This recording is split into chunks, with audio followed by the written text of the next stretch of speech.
तो चलिए आज की क्लास में देखेंगे बिहार ऑल एग्जाम यानी कि बिहार ऑल एग्जाम का प्रीवियस ईयर क्वेश्चन बाबू याद रखिएगा। बिहार ऑल एग्जाम का प्रीवियस ईयर क्वेश्चन याद रखिएगा, ठीक है।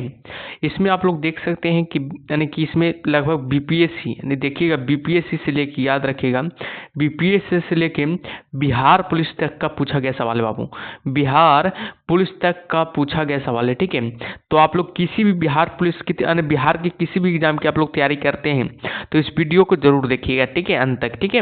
और याद रखिएगा आज की क्लास में क्या कर रहे हैं, भारतीय नहीं कि भारतीय राज्य व्यवस्था से शुरू कर रहे हैं। याद रखिएगा भारतीय राज्य व्यवस्था से क्लास को शुरू कर रहे हैं, याद रखिएगा, ठीक है। तो चलिए शुरू करते हैं क्लास को। इससे पहले कि क्लास पर नए बाबू तो क्लास को क्या कीजिएगा, लाइक कीजिएगा और चैनल को जो भी अभी तक सब्सक्राइब नहीं किए बाबू चैनल को क्या कीजिए, सब्सक्राइब कर लीजिएगा, ठीक है। तो चलिए शुरू करते हैं क्लास को। फर्स्ट क्वेश्चन आपके सामने है, सभी लोग बताइएगा फर्स्ट क्वेश्चन का सही उत्तर क्या होगा। जो पहला क्वेश्चन कह रहा है कि शिक्षा जो मूलतः राज्य का विषय था संवर्ती सूची में स्थानांतरित किया गया, कब किया गया था बताइएगा। शिक्षा जो मूलतः राज्य का विषय था संवर्ती सूची में कब स्थानांतरित किया गया था। 24वें संविधान संशोधन द्वारा कि 42वें संविधान संशोधन द्वारा कि 29वें संविधान संशोधन द्वारा कि इनमें से कोई नहीं।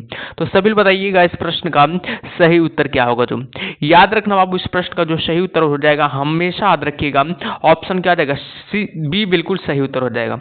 जो भी ऑप्शन नंबर बी बता रहे हैं बाबू उनका बिल्कुल सही उत्तर हो गया। याद रखिएगा 42वें संविधान संशोधन द्वारा यानी कि शिक्षा को जोड़ा गया था, याद रखिएगा संवर्ती सूची में स्थानांतरित किया गया था, हमेशा याद रखिएगा, ठीक है।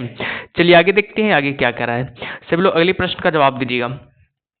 अगला प्रश्न देखिएगा बाबू, अगला प्रश्न है कि भारतीय संविधान में संशोधन का प्रावधान है, बताइएगा भारतीय संविधान में संशोधन का प्रावधान किसमें है बताइएगा, किस अनुच्छेद में। अनुच्छेद 358 में है कि अनुच्छेद 320 में है कि अनुच्छेद 368 में है कि इनमें से सभी में है। तो बताइएगा इस प्रश्न का सही उत्तर क्या होगा। पहले ये ध्यान दीजिएगा बाबू संविधान संशोधन क्या कर रहा है, संविधान में संशोधन। याद रखिएगा पहले संविधान में संशोधन यानी कि किस भाग में है, याद रखिएगा बाबू भाग 20 में हो जाएगा, हमेशा याद रखिएगा भाग 20 में संविधान के संशोधन के बारे में वर्णन है। और बात किया जाए अनुच्छेद की बात किया जाए तो अनुच्छेद क्या हो जाएगा, अनुच्छेद 368 हो जाएगा, हमेशा याद रखिएगा अनुच्छेद की बात किया जा रहा है तो याद रखिएगा अनुच्छेद 368 में वर्णन है, याद रखिएगा, ठीक है।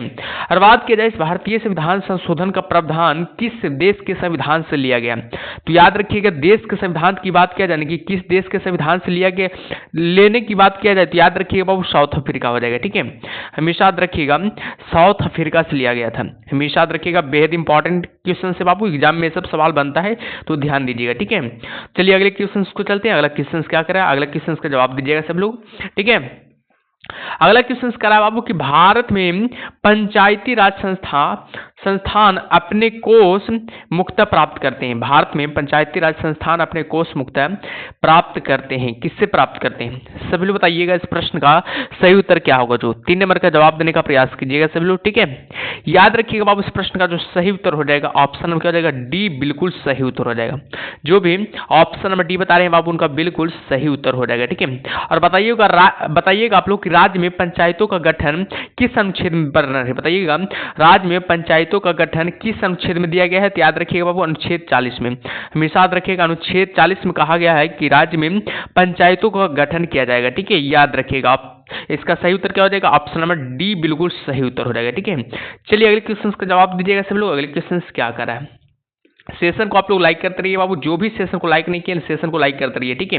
देख सकते हैं आप लोग क्या है प्रीवियस ईयर क्वेश्चन बाबू। देखिए बिहार एसएससी अमीन भर्ती 1/5/2005 का प्रश्न है, ठीक है, यानी कि 2005 से याद रखिएगा 2005 से लेकर बाबू ध्यान दीजिएगा 2005 से लेकर के नहीं कि 2024 तक का सभी प्रश्न इंक्लूड है इस बुक में, ठीक है। तो सभी एक एक करके करेंगे, ठीक है। आज की क्लास में मात्र कितना कवर करेंगे तो याद रखिएगा 50 क्वेश्चन कवर करेंगे, ठीक है, याद रखिएगा। तो चलिए बताइए इसका सही उत्तर क्या होगा। जो शेबिल बताइएगा क्या करा, स्वतंत्र भारत का प्रथम गवर्नर जनरल कौन था, बताइएगा स्वतंत्र भारत का प्रथम गवर्नर जनरल कौन था। बेहद इंपॉर्टेंट है और एग्जाम में सब पूछा गया सवाल है बाबू, तो ध्यान दीजिएगा सब सवालों पर और बताइए इस प्रश्न का सही उत्तर क्या होगा। स्वतंत्र भारत का प्रथम गवर्नर जनरल कौन है बताइएगा। याद रखना बाबू, इसका सही उत्तर हो जाएगा ऑप्शन नंबर क्या हो जाएगा, 3 हो जाएगा, यानी कि लॉर्ड माउंटबेटन हो जाएगा। ठीक है, लॉर्ड माउंटबेटन स्वतंत्र भारत का प्रथम गवर्नर जनरल था, याद रखिएगा। और बात किया जाए लॉर्ड माउंटबेटन को नियुक्ति कब किया गया था, यानी गवर्नर जनरल के पद पर नियुक्ति कब किया गया था, तो याद रखिएगा बाबू 1947 तक, याद रखिएगा 1947 तक, याद रखिएगा 1947 तक, याद रखिएगा। ठीक है, हमेशा याद रखिएगा। चलिए अगले क्वेश्चन को चलते हैं बाबू। अगले क्वेश्चन क्या करा है, अगले क्वेश्चन का जवाब दीजिएगा सभी लोग। अगला क्वेश्चन कह रहा है कि भारत का संविधान क्या करा है, भारत का संविधान अंगीकृत हुआ या अस्तित्व में आया, बताइएगा। भारत का संविधान है जो अंगीकृत कब हुआ था और अस्तित्व में कब आया था, तो बताइएगा इस प्रश्न का सही उत्तर क्या होगा। बेहद इंपॉर्टेंट है और एग्जाम में सब पूछा जाता है सवाल बाबू, तो ध्यान दीजिएगा सब सवालों पर और बताइए इस प्रश्न का सही उत्तर क्या होगा। और सेशन को क्या कर दीजिए सभी लोग, लाइक करते रहिए, सेशन को लाइक करते रहिए और चैनल को जो भी अभी तक सब्सक्राइब नहीं किया बाबू सब्सक्राइब कर लीजिएगा। ठीक है, जो भी चैनल को अभी तक सब्सक्राइब नहीं किए सब्सक्राइब कर लीजिएगा। ठीक है, और बताइए इस प्रश्न का सही उत्तर क्या होगा। भारत का संविधान अंगीकृत हुआ था, तो याद रखिएगा वो भारत का जो संविधान अंगीकृत हुआ था, हमेशा याद रखिएगा, यानी कि 26 नवंबर 1949 को क्या हुआ था, अंगीकृत हुआ था, याद रखिएगा।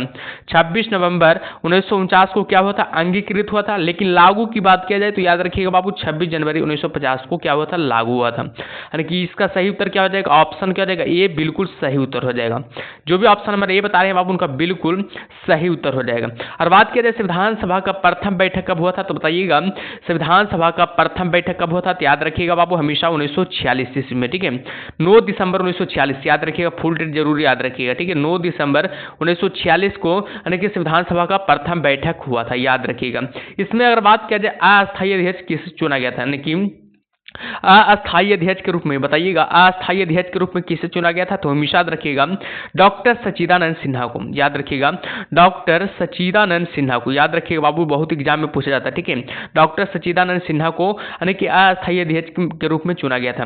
और बात किया जाए अस्थायी अध्यक्ष के रूप में चुना किसे गया था, यानी कि अस्थायी अध्यक्ष के रूप में किसे चुना गया था, तो याद रखिएगा बाबू अस्थायी अध्यक्ष के रूप में डॉक्टर राजेंद्र प्रसाद को चुना गया था, राजेंद्र प्रसाद को चुना गया था, हमेशा याद रखिएगा। ठीक है, इसको कब चुना गया था, तो याद रखिएगा बाबू इसको अस्थायी अध्यक्ष के रूप में इसे चुना गया था 11 दिसंबर को। ठीक है, 11 दिसंबर 1946 को चुना गया था, 11 दिसंबर 1946 को चुना गया था, याद रखिएगा हमेशा। ठीक है, चलिए अगले क्वेश्चन को चलते हैं बाबू। अगले क्वेश्चन क्या करा सभी लोग, अगले क्वेश्चन का जवाब दीजिएगा। क्वेश्चन नंबर 6 क्या करा है, क्वेश्चन नंबर 6 करा बाबू की भारत के संविधान को किसने अंगीकृत किया, बताइएगा भारत के संविधान को किसने अंगीकृत किया था। बेहद इंपॉर्टेंट है और एग्जाम में से पूछा गया सवाल है बाबू। पहले आप लोग बताइएगा भारत का संविधान अंगीकृत कब हुआ था, भारत का संविधान कब अंगीकृत हुआ था, तो बताइएगा 26 नवंबर, याद रखिएगा हमेशा 26 नवंबर 1949 को क्या हुआ था, भारत का संविधान अंगीकृत हुआ था। 1949 को भारत का संविधान अंगीकृत हुआ था। लागू की बात किया जाए तो याद रखिएगा बाबू, लागू की बात किया जाए तो याद रखिएगा 26 जनवरी 1950 को, 26 जनवरी 1950 को लागू हुआ था। याद रखिए यही 26 जनवरी को बाबू, याद रखिएगा यही 26 जनवरी को आप लोग जानते होंगे गणतंत्र दिवस मनाते हैं। क्या मनाते हैं, याद रखिएगा गणतंत्र दिवस मनाते हैं, गणतंत्र दिवस के रूप में मनाते हैं, याद रखिएगा गणतंत्र दिवस के रूप में मनाते हैं। ठीक है, तो बताइए भारत के संविधान को किसने अंगीकृत किया था, तो सभी लोग कमेंट बॉक्स में बताइएगा 6 नंबर क्वेश्चन का सही उत्तर क्या होगा, तो क्या होगा जो, याद रखिएगा इसका सही उत्तर हो जाएगा ऑप्शन नंबर सी, बिल्कुल सही उत्तर हो जाएगी। संविधान सभा में भारत की जनता के प्रतिनिधियों ने, संविधान सभा में भारत के जनता के प्रतिनिधियों ने, ऑप्शन क्या हो जाएगा सी, बिल्कुल सही उत्तर हो जाएगा। जो भी ऑप्शन नंबर सी बता रहे हैं बाबू उनका बिल्कुल सही उत्तर हो गया। ठीक है, चलिए अगले क्वेश्चन का जवाब दीजिएगा सब लोग। अगले क्वेश्चन क्या करें, ध्यान से पहले पढ़िएगा फिर जवाब दीजिएगा बाबू। ठीक है, सेशन को क्या कीजिए, लाइक करते रहिए और चैनल को जो भी अभी तक सब्सक्राइब नहीं किया बाबू सब्सक्राइब करते रहिए। ठीक है, चलिए बताइएगा संविधान बनाने में संविधान सभा ने समय लिया था, बताइएगा संविधान बनाने में संविधान सभा ने कितना समय लिया था। बेहद इंपॉर्टेंट है, ये भी एग्जाम में पूछा जाता है सवाल बाबू, तो ध्यान दीजिएगा सब सवालों पर और बताइए इस प्रश्न का सही उत्तर क्या होगा जो। चलिए बताइए इस प्रश्न का सही उत्तर क्या होगा जो, याद रखिएगा इस प्रश्न का जो सही उत्तर हो जाएगा 2 वर्ष 11 माह और 18 दिन का समय लगा था। 2 वर्ष 11 माह और 18 दिन का समय लगा था, हमेशा याद रखिएगा बाबू। ठीक है, 2 वर्ष 11 माह और 18 दिन का समय लगा था, याद रखिएगा। और बताइएगा संविधान सभा का गठन का विचार किसने प्रस्तुत किया था, बताइएगा संविधान सभा का गठन का विचार किसने प्रस्तुत किया था, याद रखिएगा M.N. राय द्वारा प्रस्तुत किया गया था। M.N. राय द्वारा प्रस्तुत किया गया था। कब किया गया था? तो याद रखिएगा बाबू 1934 ईस्वी में, हमेशा याद रखिएगा 1934 ईस्वी में प्रस्तुत किया गया था। ठीक है, तो ये सबको याद रखिएगा। चलिए अगले क्वेश्चन को चलते हैं बाबू। अगला क्वेश्चन क्या कर रहा है, सभी लोग अगले क्वेश्चन का जवाब दीजिएगा। अगला क्वेश्चन कह रहा है कि संविधान के अनुच्छेद 352 में के अंतर्गत आपातकाल में भी कौन सा मौलिक अधिकार निलंबित नहीं किया जा सकता है? बताइएगा, संविधान के अनुच्छेद 352 के अंतर्गत आपातकाल में भी कौन सा मौलिक अधिकार निलंबित नहीं किया जा सकता है? तो बताइएगा 8 नंबर क्वेश्चन का सही उत्तर क्या होगा। बेहद इंपॉर्टेंट है और एग्जाम में सब पूछा गया सवाल बाबू, तो ध्यान दीजिएगा सब सवालों पर और बताइए इस प्रश्न का सही उत्तर क्या होगा। जो तो याद रखिएगा बाबू, इस प्रश्न का जो सही उत्तर हो जाएगा ऑप्शन नंबर सी। हमेशा याद रखिएगा जीवन का अधिकार हो जाएगा, हमेशा याद रखिएगा जीवन का अधिकार हो जाएगा जो कि निलंबित नहीं किया जा सकता है। याद रखिएगा जीवन का अधिकार है जो निलंबित नहीं किया जा सकता, इसलिए ऑप्शन क्या हो जाएगा? सी बिल्कुल सही उत्तर हो जाएगा। जो भी ऑप्शन नंबर सी बताए बाबू उनका बिल्कुल सही उत्तर हो गया। ठीक है, चलिए नेक्स्ट क्वेश्चन का जवाब दीजिएगा सब लोग। नेक्स्ट क्वेश्चन क्या रहा बाबू, ध्यान से पहले पढ़िएगा सवाल फिर जवाब दीजिएगा। ठीक है, ध्यान से पहले क्या करना है, सवाल को पढ़ना है फिर जवाब दीजिएगा आप लोग। ठीक है, क्या करा है, मौलिक अधिकार किस प्रकार निलंबित किया जा सकता है? मौलिक अधिकार को किस प्रकार निलंबित किया जा सकता है? तो बताइएगा इस प्रश्न का सही उत्तर क्या होगा, जो बेहद इंपॉर्टेंट है और एग्जाम में सब पूछा गया सवाल है, तो ध्यान दीजिएगा सब सवालों पर और बताइए इस प्रश्न का सही उत्तर क्या होगा। जो चलिए बताइए इस प्रश्न का सही उत्तर क्या होगा, जो बेहद इंपॉर्टेंट है बाबू। चलिए बताइए, चलिए सभी लोग बताइए इस प्रश्न का सही उत्तर क्या होगा। जो याद रखना बाबू, इस प्रश्न का सही उत्तर हो जाएगा ऑप्शन नंबर सी। याद रखना है, यदि राष्ट्रपति आपातकाल के समय राष्ट्रपति इस हेतु आदेश जारी करते हैं तो याद रखिएगा ऑप्शन क्या रहेगा? सी बिल्कुल सही उत्तर हो जाएगा। ऑप्शन क्या रहेगा? सी बिल्कुल सही उत्तर हो जाएगा, याद रखिएगा हमेशा। ठीक है, आगे देखते हैं बाबू अगला क्वेश्चन क्या करा। अगला क्वेश्चन पर ध्यान दीजिएगा सभी लोग। अगला क्वेश्चन कह रहा है कि कौन लोकसभा को इसकी अवधि के समाप्त होने के पूर्व भंग कर सकता है? कौन लोकसभा को इसकी अवधि के समाप्त होने के पूर्व ही भंग कर सकता है? तो बताइए इस प्रश्न का सही उत्तर क्या होगा, जो बेहद इंपॉर्टेंट है और एग्जाम में सब पूछा गया सवाल है बाबू, तो ध्यान दीजिएगा सब सवालों पर और बताइए इस प्रश्न का सही उत्तर क्या होगा। जो याद रखना बाबू, प्रधानमंत्री की सलाह पर यानी राष्ट्रपति भंग कर सकता है। लोकसभा को कौन भंग कर सकता है? तो याद रखना प्रधानमंत्री की सलाह पर राष्ट्रपति भंग कर सकता है बाबू। प्रधानमंत्री की सलाह पर कौन भंग कर सकता है? तो याद रखिएगा राष्ट्रपति भंग कर सकता है, याद रखिएगा हमेशा, बेहद इंपॉर्टेंट है। चलिए अगले क्वेश्चन का जवाब दीजिएगा सब लोग। अगले क्वेश्चन क्या कर रहा है, जो आगे बाबू की कह रहा है कि यानी कि राज्यसभा किसके द्वारा भंग किया जा सकता है? बताइएगा राज्यसभा है जो किसके द्वारा भंग किया जा सकता है? तो बताइए 11 नंबर क्वेश्चन का सही उत्तर क्या होगा, जो बेहद इंपॉर्टेंट है। ये भी एग्जाम में बहुत बार सवाल पूछा गया बाबू, तो ध्यान दीजिएगा पूछा गया ये सब सवाल है। देखिए बिहार एसएससी यानी कि भारतीय परीक्षा 1/5/2005 को पूछा गया सवाल है। ठीक है, तो ध्यान दीजिएगा इस सवाल पर और देखिएगा बिहार एसएससी का यानी कि वैकेंसी भी आ रहा है बाबू, तो ये क्लास क्या होगा, यूजफुल ही साबित होगा। ठीक है, तो जरूर बिहार एसएससी वाला भी देखिएगा। ठीक है, बिहार के किसी भी एग्जाम की यानी की तैयारी कर रहे हैं तो ये वीडियो जरूर देखिएगा। ठीक है, चलिए बताइए 11 नंबर क्वेश्चन का सही उत्तर क्या होगा। जो सभी लोग बताइए इस प्रश्न का सही उत्तर क्या होगा। याद रखना बाबू, इसमें इनमें से कोई नहीं हो सकता है। ठीक है, याद रखिएगा राज्यसभा किसके द्वारा भंग किया जा सकता है? तो याद रखना बाबू, किसी के द्वारा भंग नहीं होता है राज्यसभा। याद रखिएगा राज्यसभा किसी के द्वारा भंग नहीं होता है, हमेशा याद रखिएगा। ठीक है, चलिए अगले क्वेश्चन के जवाब दीजिएगा सभी लोग। अगले क्वेश्चन क्या कर रहा है? अगला क्वेश्चन कह रहा है कि राज्यपाल अपने कार्य हेतु उत्तरदायी है। बताइएगा राज्य के राज्यपाल अपने कार्य हेतु उत्तरदायी है। बताइएगा किसके उत्तरदायी है? राज्य की विधायिका के प्रति, कि राज्य विधानसभा के प्रति, कि राष्ट्रपति के प्रति, कि प्रधानमंत्री के प्रति?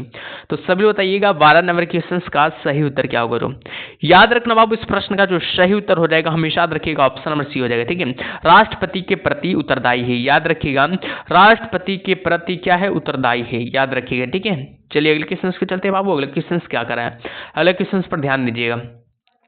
अगला क्वेश्चन कह रहा है कि निम्नलिखित में से कौन न्यायपालिका का कार्य नहीं है? निम्नलिखित में से कौन है जो न्यायपालिका का कार्य नहीं है? ऑप्शन ए कह रहा है बाबू कि नागरिक के अधिकारों के लिए अभिभावक की तरह कार्य करना। गलत बात है बाबू, ये गलत है। आगे देखिएगा बाबू, नहीं है, सही है बात है बाबू। ठीक है, ये इसमें नहीं कर रहा है तो याद रखना बाबू सही बात है। ठीक है, आगे बाबू राज्य एवं केंद्र के मध्य विवाद का निपटारा करना, ये गलत बात है बाबू। ठीक है, ऑप्शन क्या रहेगा? बी बिल्कुल सही उत्तर हो जाएगा। याद रखिएगा जो भी ऑप्शन और बी बता रहे हैं बाबू उनका बिल्कुल सही उत्तर हो गया। ठीक है, चलिए अगले क्वेश्चन का जवाब दीजिएगा सब लोग। अगले क्वेश्चन क्या कर रहा है? आगे देखिएगा, भारत में किसे न्यायिक समीक्षा का अधिकार प्राप्त है? बताइएगा, भारत में किसे न्यायिक समीक्षा का अधिकार प्राप्त है? बेहद इंपॉर्टेंट है। भारत में किसे न्यायिक समीक्षा का अधिकार प्राप्त है? सब लोग बताइएगा। 14 नंबर क्वेश्चन का सही उत्तर क्या होगा? जो ये भी एग्जाम में पूछा गया 2005 में, बिहार एसएससी का पूछा गया सवाल है बाबू, ठीक है। तो बताइए इस प्रश्न का सही उत्तर क्या होगा? 14 नंबर क्वेश्चन का जवाब दीजिएगा। याद रखिएगा बाबू, इस प्रश्न का जो सही उत्तर हो जाएगा उच्च न्यायालयों एवं सर्वोच्च न्यायालय। याद रखिएगा, उच्च न्यायालय और सर्वोच्च न्यायालय हो जाएगा। ऑप्शन क्या रहेगा? डी बिल्कुल सही उत्तर हो जाएगा। जो भी ऑप्शन नंबर डी बता रहे हैं आप, उनका बिल्कुल सही उत्तर हो गया, ठीक है। चलिए अगले क्वेश्चन का जवाब दीजिएगा बाबू। अगला क्वेश्चन क्या करा है, सभी लोग जवाब दीजिएगा। अगले है कि एक नागरिक के मौलिक कर्तव्यों में शामिल है। बताइएगा, एक नागरिक के मौलिक कर्तव्यों में शामिल है संविधान, राष्ट्रीय ध्वज एवं राष्ट्रीय उद्गीत के प्रति श्रद्धा, कि राष्ट्रपति के प्रति श्रद्धा, कि सरकार के प्रति श्रद्धा, कि इनमें से सभी। तो बताइएगा 15 नंबर क्वेश्चन का सही उत्तर क्या होगा? तो याद रखिएगा बाबू, उसका सही उत्तर हो जाएगा ऑप्शन नंबर ए, बिल्कुल सही उत्तर हो जाएगा। याद रखिएगा, संविधान, राष्ट्रीय ध्वज एवं राष्ट्रीय उद्गीत के प्रति श्रद्धा हो जाएगा, ठीक है। चलिए अगले क्वेश्चन का जवाब दीजिएगा सब लोग। अगले क्वेश्चन क्या कर रहा है, आगे थोड़ा धुंधला है, ध्यान दीजिएगा।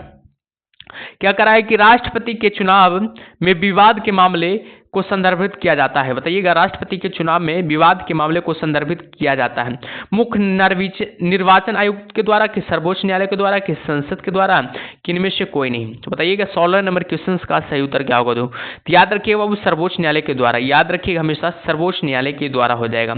ऑप्शन क्या देगा? बी बिल्कुल सही उत्तर हो जाएगा, ठीक है। चलिए अगले क्वेश्चन का जवाब दीजिएगा। अगला क्वेश्चन क्या कर रहा है, अगला क्वेश्चन करा बाबू की किस उपराष्ट्रपति का पद है? बताइएगा, उपराष्ट्रपति का पद कैसा है? तो याद रखना, संविधान के द्वारा सृजित किया गया है, कि संविधान नियम के द्वारा सृजित किया गया है, कि संविधान से अलग प्रावधान है, कि इनमें से कोई नहीं होगा। 17 नंबर क्वेश्चन का जवाब दीजिएगा सब लोग, ठीक है। याद रखना बाबू, इसका सही उत्तर हो जाएगा संविधान के द्वारा सृजित किया गया है। याद रखिए, संविधान के द्वारा क्या किया गया है? सृजित किया गया है। याद रखिएगा, ऑप्शन क्या जाएगा? ए बिल्कुल सही उत्तर हो जाएगा। जो भी ऑप्शन नंबर ये बता रहे हैं आप, उनका बिल्कुल सही उत्तर हो जाएगा, ठीक है। याद रखिएगा। चलिए अगले क्वेश्चन का जवाब दीजिएगा बाबू। अगले क्वेश्चन क्या करा सब लोग, अगले क्वेश्चन का जवाब दीजिएगा, ठीक है। मंत्रिमंडल के सदस्य को राष्ट्रपति बर्खास्त कर सकता है, यानी कि मंत्रिमंडल के सदस्य को राष्ट्रपति बर्खास्त कर सकता है, यानी कि स्वयं कर सकता है, कि प्रधानमंत्री की संस्तुति पर कर सकता है, कि केवल आपातकालीन परिस्थितियों में कर सकता है, कि अध्यक्ष की सलाह से कर सकता है। तो 18 नंबर क्वेश्चन का जवाब दीजिएगा। तो याद रखिएगा बाबू, इसका सही उत्तर हो जाएगा, याद रखना हमेशा प्रधानमंत्री के संस्तुति पर कर सकता है। याद रखिएगा, प्रधानमंत्री के सलाह पर राष्ट्रपति मंत्रिमंडल के सदस्य को बर्खास्त कर सकता है। याद रखिएगा, ठीक है। ऑप्शन क्या जाएगा? बी बिल्कुल सही उत्तर हो जाएगा। जो भी ऑप्शन बी बता रहे हैं बाबू, उनका बिल्कुल सही उत्तर हो गया, ठीक है। चलिए सब लोग अगले प्रश्न का जवाब दीजिएगा बाबू। अगला प्रश्न क्या करा है? जो अगला प्रश्न है कि लोकसभा की सदस्यता के लिए एक उम्मीदवार की आयु कम नहीं होनी चाहिए। लोकसभा की सदस्यता के लिए एक उम्मीदवार की आयु कम नहीं होनी चाहिए। 21 वर्ष से, कि 25 वर्ष से, कि 30 वर्ष से, कि 35 वर्ष से। तो बताइएगा 19 नंबर क्वेश्चन का सही उत्तर क्या होगा? जो सभी बताइएगा, ठीक है। तो याद रखिएगा बाबू, 25 वर्ष से कम नहीं होनी चाहिए। 25 वर्ष से कम नहीं होनी चाहिए। ऑप्शन क्या जाएगा? ऑप्शन नंबर बी बिल्कुल सही उत्तर हो जाएगा।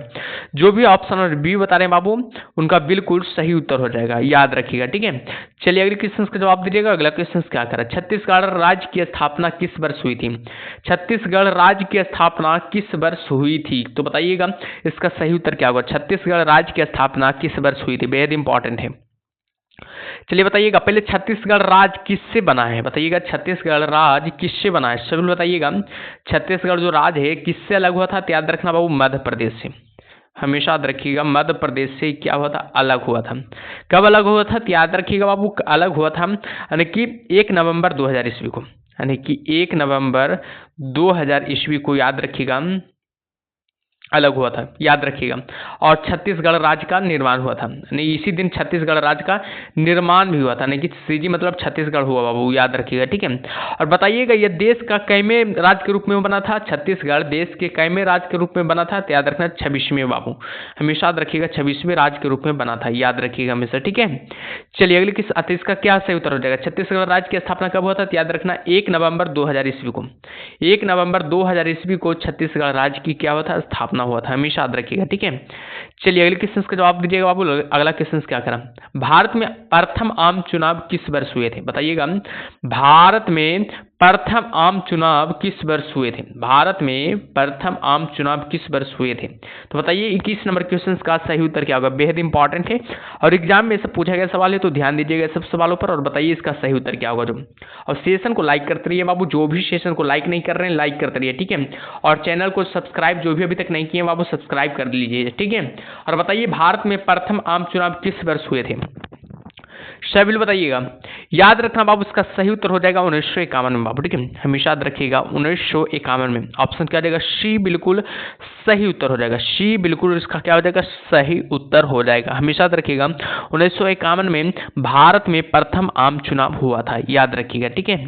चलिए अगले क्वेश्चन का जवाब दीजिएगा बाबू। अगला क्वेश्चन क्या करा है, अगला क्वेश्चन कह रहा है भारत में पंचायती राज का आरंभ किस वर्ष में हुआ था, भारत में पंचायती राज का आरंभ किस वर्ष में हुआ था, तो बताइए 1957 में हुआ था कि 1952 में हुआ था कि 1959 में हुआ था कि 1951 में हुआ था। तो सभी लोग 22 नंबर क्वेश्चन का जवाब दीजिएगा, इसका सही उत्तर क्या होगा जो। याद रखिएगा बाबू इसका सही उत्तर हो जाएगा 2 अक्टूबर, याद रखिएगा 2 अक्टूबर 1952 में हुआ था, याद रखिएगा 2 अक्टूबर 1952 में हुआ था, याद रखिएगा। ऑप्शन क्या रहेगा, बी बिल्कुल सही उत्तर हो जाएगा। जो भी ऑप्शन और बी बता रहे हैं बाबू उनका बिल्कुल सही उत्तर हो गया, ठीक है। चलिए आगे देखिएगा, आगे क्या है, भारत में सामुदायिक विकास का कार्यक्रम कब आरंभ हुआ था, बताइएगा।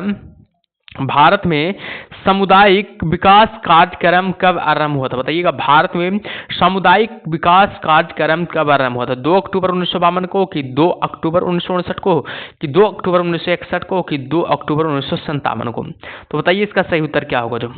23 नंबर क्वेश्चन का सभी लोग जवाब दीजिएगा, इसका सही उत्तर क्या होगा जो। याद रखिएगा बाबू इस प्रश्न का जो सही उत्तर हो जाएगा 2 अक्टूबर 1952 को, याद रखिएगा 2 अक्टूबर 1952 को, याद रखिएगा 2 अक्टूबर 1952 को हो जाएगा, याद रखिएगा, ठीक है। ऑप्शन क्या रहेगा, बी बिल्कुल सही उत्तर हो जाएगा। जो भी ऑप्शन और बी बता रहे हैं बाबू उनका बिल्कुल सही उत्तर हो जाएगा, ठीक है। थोड़ा ऊपर वाला प्रश्न को देख लीजिए 22 नंबर क्वेश्चन का, याद रखिएगा इसका सही उत्तर हो जाएगा 1959 बाबू, 1952 लगा दिए थे, 1959 हो जाएगा, याद रखिएगा, ठीक है। ऑप्शन सी बिल्कुल सही उत्तर हो जाएगा। चलिए आगे देखिएगा, आगे क्या कह रहा है। 23 नंबर क्वेश्चन तो अभी देख लिए, आगे देखिएगा। गरीबी हटाओ का नारा किस भूतपूर्व प्रधानमंत्री ने दिया था, बताइएगा। गरीबी हटाओ का नारा किस भूतपूर्व प्रधानमंत्री ने दिया था, तो बताइएगा 24 नंबर क्वेश्चन का सही उत्तर क्या होगा जो। गरीबी हटाओ का नारा किस भूतपूर्व प्रधानमंत्री ने दिया था, 24 नंबर क्वेश्चन का जवाब दीजिएगा बाबू, इसका सही उत्तर क्या होगा जो। सभी लोग बताइएगा, ठीक है, इसका सही उत्तर क्या होगा जो। याद रखिएगा बाबू, पहले तो याद रखिए गरीबी हटाओ का नारा किसने दिया था, याद रखिएगा प्रधानमंत्री दिया था बाबू, ठीक है, प्रधानमंत्री था, प्रधानमंत्री यानी कि कौन प्रधानमंत्री थे, उनका नाम क्या था, याद रखना श्रीमती इंदिरा गांधी, याद रखिएगा श्रीमती इंदिरा गांधी, याद रखिएगा इंदिरा गांधी जी ने दिया था।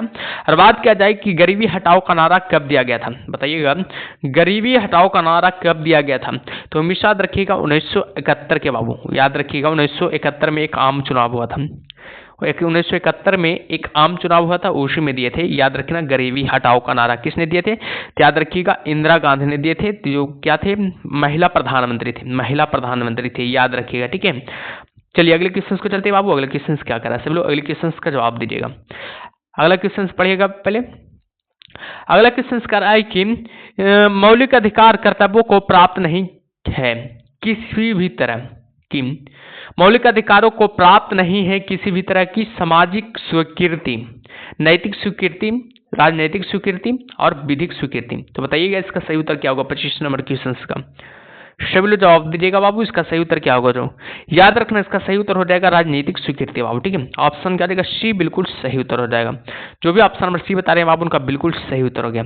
चलिए अगले क्वेश्चन का जवाब दीजिएगा बाबू। अगला क्वेश्चन क्या कर रहा है? अगला क्वेश्चन कह रहा है कि राज्य के नीति निर्देशक तत्व प्रत्यक्षता संबंधित है। बताइएगा, राज्य के नीति निर्देशक तत्व प्रत्यक्षता संबंधित है, किससे संबंधित है? मौलिक अधिकारों से, कि मौलिक कर्तव्यों से, कि गांधीवादी सिद्धांतों से, कि प्रस्तावना से? तो 26 नंबर क्वेश्चन का जवाब दीजिएगा, इसका सही उत्तर क्या होगा जो? याद रखना है इसका सही उत्तर हो जाएगा प्रस्तावना से बाबू। याद रखना है इसका सही उत्तर हो जाएगा प्रस्तावना से। ऑप्शन क्या देगा? डी बिल्कुल सही उत्तर हो जाएगा। और बात क्या है, याद रखिएगा प्रस्तावना को हमेशा याद रखिएगा बाबू। प्रस्तावना को याद रखना है। भारत यानी कि आत्मा, संविधान की आत्मा किसे कहा जाता है? संविधान की आत्मा, ध्यान दीजिएगा, संविधान की आत्मा किसे कहा जाता है? तो याद रखना प्रस्तावना को संविधान की आत्मा कहा जाता है, याद रखिएगा, ठीक है। चलिए आगे क्वेश्चन पर ध्यान दीजिएगा। अगला क्वेश्चन क्या करा है? अगला क्वेश्चन करा है संघ के कार्यकारिणी पर संवैधानिक प्रमुख हैं। बताइएगा, संघ के कार्यकारिणी पर संवैधानिक प्रमुख कौन है? राष्ट्रपति होंगे, कि प्रधानमंत्री और मंत्रिपरिषद के साथ एक साथ हैं, कि प्रधानमंत्री होंगे, कि भारत के मुख्य न्यायाधीश होंगे? तो 27 नंबर क्वेश्चन का जवाब दीजिएगा, इसका सही उत्तर क्या होगा जो? तो याद रखिएगा बाबू राष्ट्रपति हो जाएंगे, ठीक है। ऑप्शन क्या देगा? ये बिल्कुल सही उत्तर हो जाएगा, ठीक है।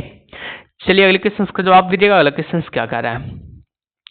अगला क्वेश्चन है कि क्या राष्ट्रपति एक मंत्री विशेष को हटा सकते हैं? क्या राष्ट्रपति एक मंत्री विशेष को हटा सकते हैं? बताइए इसका सही उत्तर क्या होगा?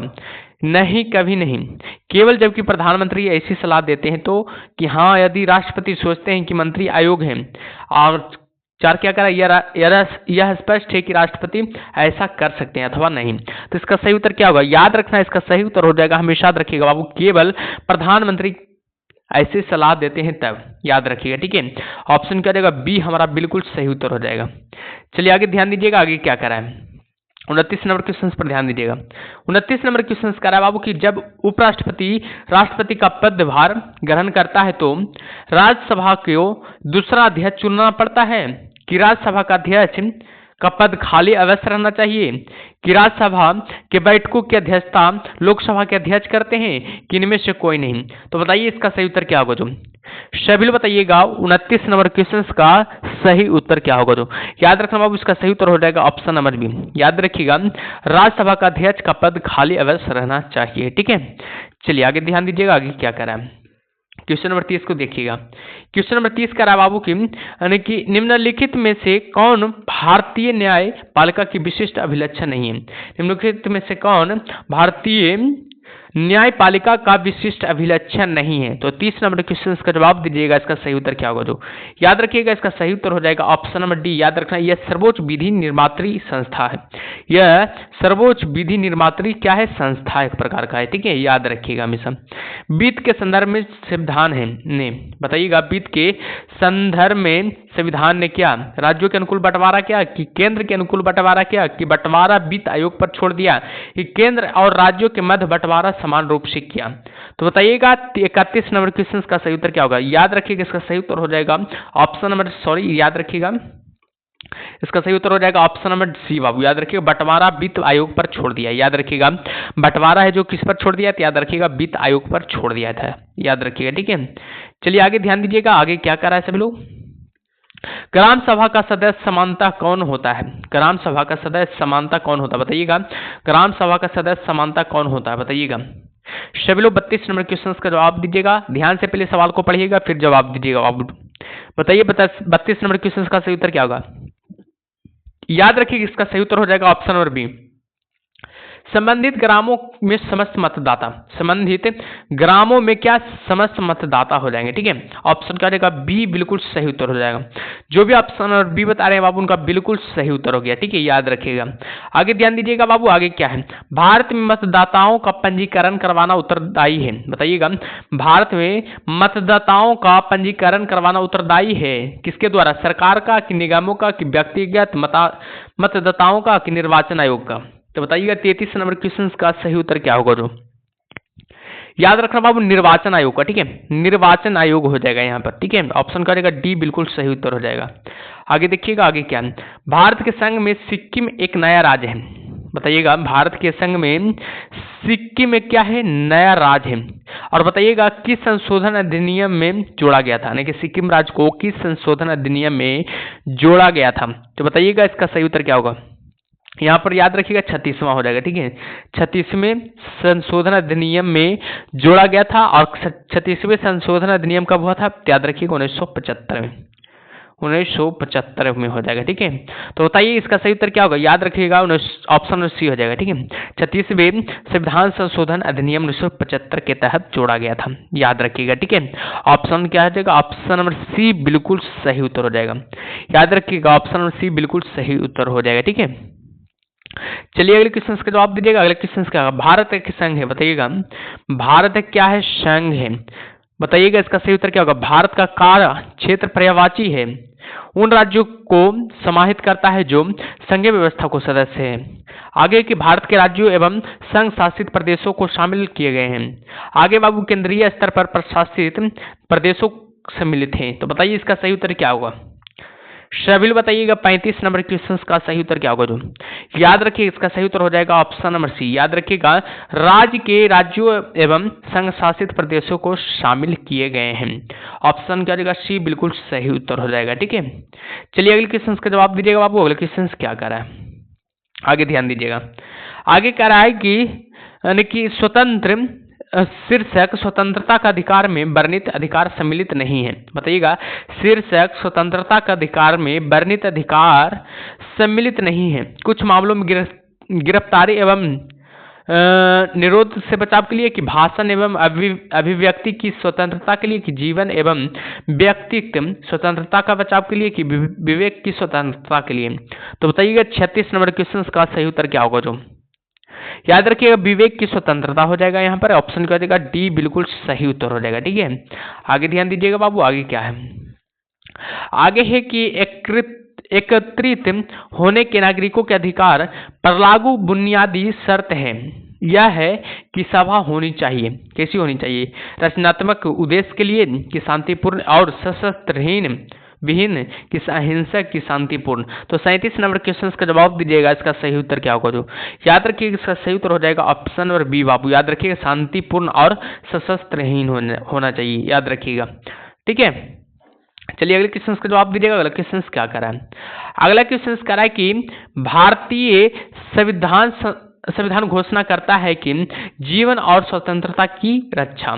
भारतीय संविधान घोषणा करता है कि जीवन और स्वतंत्रता की रक्षा केवल विधि द्वारा स्थापित प्रक्रिया है और अनुरूप ही वापसी ली जा सकती है, किसी दशा में वापस नहीं ली जा सकती है, कि राष्ट्रपति के आदेश से आपातकाल के समय वापस ली जा सकती है। इसका सही उत्तर क्या होगा, सही लोग बताइएगा। 38 नंबर क्वेश्चन का सही उत्तर क्या होगा। जो याद रखिए बाबू इसका सही उत्तर हो जाएगा ऑप्शन नंबर ए। याद रखिए केवल विधि द्वारा स्थापित प्रक्रिया के अनुरूप ही वापस ली जा सकती है। ऑप्शन क्या देगा, ए बिल्कुल सही उत्तर हो जाएगा, ठीक है।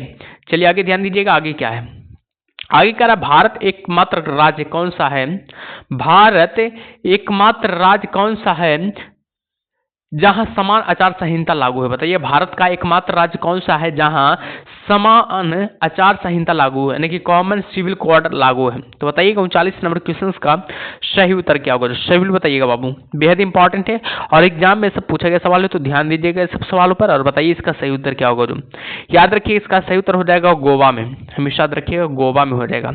ऑप्शन क्या हो जाएगा, डी बिल्कुल सही उत्तर हो जाएगा, ठीक है। चलिए आगे ध्यान दीजिएगा। आगे क्या करा, प्रधानमंत्री आकर है कि भारत में प्रधानमंत्री के कार्यकाल की अवधि कितनी है। बताइएगा भारत में प्रधानमंत्री के कार्यकाल की अवधि कितनी होगी। तो आप लोग जानते हैं कि 5 वर्ष होती है, ठीक है, 5 वर्ष होती है, याद रखिएगा, ठीक है, 5 वर्ष होती है, याद रखिएगा। तो 40 नंबर का सही उत्तर क्या होगा, यानी कि कार्यकाल की अवधि कितनी होती है, याद रखिएगा 5 वर्ष। थोड़ा नीचे भी देख लीजिए बाबू, तो इसे कन्फ्यूजन यहाँ पर थोड़ा नीचे देख लीजिए, नीचे क्या है। जो ऑप्शन डी हो जाएगा बाबू, जब तक प्रधानमंत्री लोकसभा का विश्वास प्राप्त किए रहता है। याद रखिएगा ऑप्शन क्या हो जाएगा, डी बिल्कुल सही उत्तर हो जाएगा। जो भी ऑप्शन नंबर डी बता रहे हैं बाबू उनका बिल्कुल सही उत्तर हो गया, ठीक है। आगे देखिएगा आगे क्या है, यदि महालेखा परीक्षक यदि महालेखा परीक्षक त्यागपत्र देना चाहता है तो वह त्यागपत्र संबोधित करता है। किसे संबोधित करता है? यदि महालेखा परीक्षक त्यागपत्र देना चाहता है तो वह त्यागपत्र संबोधित करता है। किससे संबोधित करता है? राष्ट्रपति को, कि प्रधानमंत्री को, कि लोकसभा अध्यक्ष को, कि वित्त मंत्री को? तो बताइएगा 41 नंबर क्वेश्चन का सही उत्तर क्या होगा? जो याद रखिएगा राष्ट्रपति को संबोधित करता है, यानी कि ऑप्शन क्या देगा? ऑप्शन नंबर ए बिल्कुल सही उत्तर हो जाएगा। ठीक है, चलिए अगले क्वेश्चन का जवाब दीजिएगा। अगला क्वेश्चन क्या करें? सामान्यतः समस्त महत्वपूर्ण निर्णय लिए जाते हैं। सामान्यतः समस्त महत्वपूर्ण निर्णय लिए जाते हैं किसके द्वारा? मंत्रिपरिषद के द्वारा, कि कैबिनेट के द्वारा, कि प्रधानमंत्री के द्वारा, कि प्रधानमंत्री एवं संसदीय सचिवों के द्वारा? तो 42 नंबर क्वेश्चन का जवाब दीजिएगा। इसका सही उत्तर क्या होगा? जो याद रखना है कैबिनेट के द्वारा, हमेशा याद रखिएगा बाबू, कैबिनेट के द्वारा। ऑप्शन क्या देगा? ऑप्शन नंबर बी बिल्कुल सही उत्तर हो जाएगा। ठीक है, चलिए अगले क्वेश्चन का जवाब दीजिएगा। अगला क्वेश्चन क्या कर रहा है? अगला क्वेश्चन कर रहा है कि एक धन विधेयक और एक वित्त विधेयक में यह अंतर है कि क्या अंतर है? यानी कि पूछ रहा है कि एक धन विधेयक और एक वित्त विधेयक में क्या अंतर है? तो बताइए 43 नंबर क्वेश्चन का सही उत्तर क्या होगा? याद रखना बाबू, इसका सही उत्तर हो जाएगा option number C. Option number C याद रखिएगा। ठीक है, चलिए आगे देखिएगा बाबू, आगे क्या है? आगे नियंत्रक एवं और महालेखा परीक्षक संबंधित है, यानी कि नियंत्रक और महालेखा परीक्षक किससे संबंधित है? बेहद इंपॉर्टेंट है, नियंत्रक और महालेखा परीक्षक किससे संबंधित है? सभी लोग 44 नंबर क्वेश्चन का जवाब दीजिएगा। इसका सही उत्तर क्या होगा? जो चलिए बताइए इस प्रश्न का सही उत्तर क्या होगा? जो याद रखिएगा इसका सही उत्तर हो जाएगा ऑप्शन नंबर सी बाबू। ऑप्शन नंबर लोक लेखा समिति से, याद रखिएगा लोक लेखा समिति से हो जाएगा। और बात किया जाए लोक लेखा समिति का गठन कब किया गया था? बताइएगा लोक लेखा समिति का गठन कब किया गया था? याद रखिएगा 1921 में किया गया था। याद रखिएगा 1921 में किया गया था। और किस अधिनियम के तहत किया गया था? याद रखिएगा बाबू भारत सरकार अधिनियम 1919 के तहत, यानी कि भारत सरकार अधिनियम 1919 के तहत इसका क्या किया गया था? गठन किया गया था। हमेशा याद रखिएगा। इसमें यानी कि वर्तमान में लोक लेखा समिति में वर्तमान में कितने सदस्य हैं? याद रखिएगा 22 सदस्य हैं बाबू। ठीक है, 22 सदस्य हैं। वर्तमान में कितने सदस्य हैं? याद रखिएगा 22 सदस्य हैं, जिनमें से याद रखिएगा बाबू, जिनमें से 15 क्या है लोकसभा का बाबू। याद रखिएगा लोकसभा का हो जाएगा, 15 हो जाएंगे लोकसभा का। और बताइएगा बाकी सब किसका हो जाएगा? तो याद रखिएगा बाबू राज्यसभा का 7 हो जाएगा, जो कि राज्यसभा का हो जाएगा। तो ध्यान दीजिएगा इस सब सवालों पर। ठीक है, चलिए आगे देखते हैं आगे क्या है। आगे है कि आकस्मिकता निधि को राष्ट्रपति कैसे व्यय करता है? आकस्मिकता निधि को राष्ट्रपति कैसे व्यय करता है? तो 45 नंबर क्वेश्चन का जवाब दीजिएगा। याद रखिएगा इसका सही उत्तर हो जाएगा ऑप्शन नंबर सी बाबू, संसदीय स्वीकृति के पूर्व। संसदीय स्वीकृति के पूर्व ऑप्शन नंबर क्या जाएगा? सी बिल्कुल सही उत्तर हो जाएगा। ठीक है, चलिए अगले क्वेश्चन का जवाब दीजिएगा। अगला क्वेश्चन क्या कर रहा है? अगला क्वेश्चन करा बाबू, ध्यान दीजिएगा, थोड़ा बड़ा यहाँ पर है।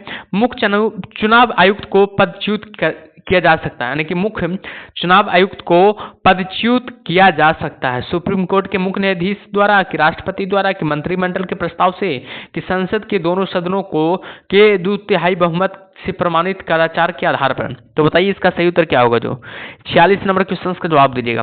इसका सही उत्तर हो जाएगा ऑप्शन नंबर डी बाबू, संसद के दोनों सदनों के 2/3 बहुमत से प्रमाणित कदाचार के आधार पर। याद रखिएगा। ठीक है, चलिए अगले क्वेश्चन का जवाब दीजिएगा। अगले क्वेश्चन क्या कर रहा है?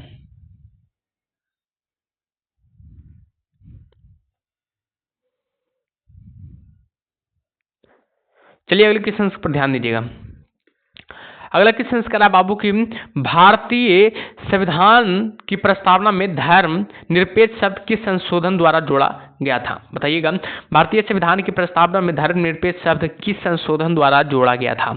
तो बताइएगा 47 नंबर क्वेश्चन का सही उत्तर क्या होगा? याद रखिएगा 42वें संविधान संशोधन द्वारा बाबू। ठीक है, 42वें संविधान संशोधन द्वारा जोड़ा गया था। कब जोड़ा गया था? तो 1976 में। 1942वें संविधान संशोधन अधिनियम 1976 के तहत जोड़ा गया था। ऑप्शन क्या देगा? ए बिल्कुल सही उत्तर हो जाएगा। ठीक है, चलिए आगे देखिएगा बाबू। आगे क्या? संविधान निर्मात्री परिषद की झंडा समिति के अध्यक्ष कौन थे? बताइएगा संविधान निर्मात्री परिषद की झंडा समिति के अध्यक्ष कौन थे? तो बताइएगा 48 नंबर क्वेश्चन का सही उत्तर क्या होगा? जो याद रखिएगा जेबी कृपलानी हो जाएगा बाबू। ठीक है, जेबी कृपलानी हो जाएगा। ठीक है, याद रखिएगा। और राजेंद्र प्रसाद बताइएगा भारत के प्रथम राष्ट्रपति। प्रथम राष्ट्रपति कौन थे? याद रखिएगा, यानी कि राजेंद्र प्रसाद हो जाएंगे। ठीक है, डॉक्टर भीमराव अंबेडकर क्या थे, याद रखना है, प्रारूप समिति के अध्यक्ष, प्रारूप समिति के अध्यक्ष थे, समिति के अध्यक्ष थे। और बात किया जाए यानी कि, और याद रखिएगा संविधान का पिता भी नहीं कहा जाता है। संविधान का पिता किसे कहा जाता है, याद रखिएगा संविधान का पिता यानी डॉक्टर राजेंद्र प्रसाद को ही कहा जाता है, याद रखिएगा। ठीक है, और याद ध्यान दीजिएगा थोड़ा सा बाबू कि डॉक्टर राजेंद्र प्रसाद को याद रखिएगा संविधान सभा का अस्थायी अध्यक्ष माना जाता है। अस्थायी अध्यक्ष किसे माना जाता है, याद रखिएगा यानी कि डॉक्टर राजेंद्र प्रसाद को माना जाता है, याद रखिएगा। तो इसका सही उत्तर क्या होगा, संविधान निर्मात्री परिषद की झंडा समिति के अध्यक्ष कौन थे, याद रखना है जेबी कृपलानी हो जाएंगे, याद रखिएगा हमेशा। ठीक है, चलिए अगले क्वेश्चन का जवाब दीजिएगा। अगला क्वेश्चन क्या करें, सोशलिस्ट जनरल निम्नलिखित में से क्या होता है, सोशलिस्ट जनरल निम्नलिखित में से क्या होता है, तो बताइएगा 49 नंबर क्वेश्चन का सही उत्तर क्या होगा। जो याद रखना कानूनी सलाहकार होता है। ठीक है, कानूनी क्या होता है, सलाहकार होता है। ऑप्शन क्या देगा, सी बिल्कुल सही उत्तर हो जाएगा। चलिए अंतिम क्वेश्चन देखिएगा, अंतिम क्वेश्चन क्या कर रहा है देखिएगा यहाँ पर बाबू। ठीक है, अंतिम क्वेश्चन से बताइएगा कि भारतीय संविधान में अपशिष्ट शक्तियां किसमें सन्निहित हैं, भारतीय संविधान में अपशिष्ट शक्तियां किसमें सन्निहित है, तो बताइएगा 50 नंबर क्वेश्चन का सही उत्तर क्या होगा। जो याद रखिएगा ऑप्शन नंबर डी यानी कि संसद में, याद रखिएगा संसद में सन्निहित है, याद रखिएगा ऑप्शन क्या हो जाएगा, डी बिल्कुल सही उत्तर हो जाएगा। ठीक है, तो चलिए बाबू क्लास इंड हो गया। ठीक है, क्लास इंड हो गया, आप लोग को पता है यानी कि एक से लेकर पॉलिटी में ध्यान दीजिएगा, थोड़ा यहाँ पर ध्यान दीजिएगा, पॉलिटी में याद रखिएगा, पॉलिटी में 1 से लेकर 50 तक सवाल किए। ठीक है, लगभग इसमें बाबू पॉलिटी में लगभग सवालों की संख्या बहुत है, यानी कि लगभग हो जाएगा यानी कि 700 मान लीजिए 700 सवाल हैं, 700 क्वेश्चन से, जो कि बिहार के ऑल एग्जाम, याद रखिएगा बिहार के ऑल एग्जाम में पूछा गया सवाल है। बिहार के ऑल एग्जाम, चाहे आप किसी भी एग्जाम की आप तैयारी कर रहे हैं, बिहार में किसी भी एग्जाम की तैयारी कर रहे हैं, दरोगा हो, चाहे बिहार पुलिस हो, बिहार एसएससी हो, किसी भी चीज की तैयारी कर रहे हैं, तो याद रखिएगा यानी कि इसमें सभी प्रश्न क्या है, इंक्लूड है बाबू, इस बुक में सभी प्रश्न क्या है, इंक्लूड है। ठीक है, तो चलिए बताइएगा आप लोग 50 प्रश्नों में से कितना प्रश्न सही किए, और बताइएगा सभी लोग कैसा लगा क्लास। सबसे पहले आप लोग बताइएगा कैसा लगा क्लास, कैसा लगा क्लास, आप लोग कमेंट बॉक्स में जरूर बताइएगा बाबू कैसा लगा क्लास। जो ठीक है, और सेशन को जो भी अभी तक लाइक नहीं किया बाबू लाइक कर दीजिए, सेशन को लाइक कर दीजिए, और चैनल को जो भी अभी तक सब्सक्राइब नहीं किए सब्सक्राइब कर लीजिए। ठीक है, हमसे जुड़ने के लिए क्या कीजिए, चैनल को सब्सक्राइब कर लीजिए। ठीक है, सब्सक्राइब कर लीजिए। और बात किया जाए यानी कि पीडीएफ की बात किया जाए तो ध्यान दीजिएगा, पीडीएफ की बात किया जाए तो याद रखिएगा वो पीडीएफ टेलीग्राम में मिलता है। ठीक है, टेलीग्राम का लिंक भी डिस्क्रिप्शन बॉक्स में दे दिया जाएगा। ठीक है, टेलीग्राम का लिंक भी डिस्क्रिप्शन बॉक्स में दे दिया जाएगा, जुड़ जाइएगा। ठीक है, तो चलिए मिलते हैं अगले क्लास में, तब तक के लिए ओके बाय।